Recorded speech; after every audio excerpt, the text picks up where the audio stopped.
নির্বাচনে শাসক দল জিতবে, এর মধ্যে নতুনত্ব খুব কিছু নেই, কিন্তু এত খেপে গেল বাম কংগ্রেস ভোট খুব একটা কমাতে পারেনি, ব্যাস।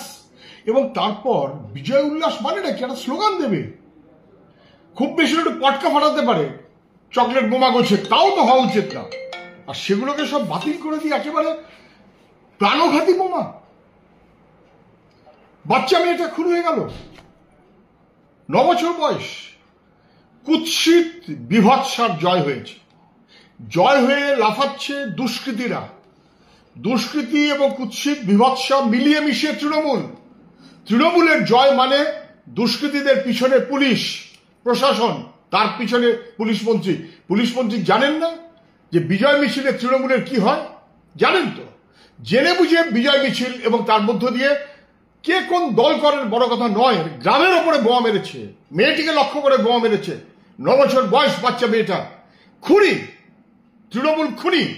এই জয় আসলে খুন তৃণমূলের, তাকেই আবার নির্দিষ্ট করছে। বারে বারে আমরা দেখছি ভোট পরবর্তী হিংসা তৃণমূলের, এবং পুলিশ চুপ, সিবিআই ধরাছোঁয়ার বাইরে।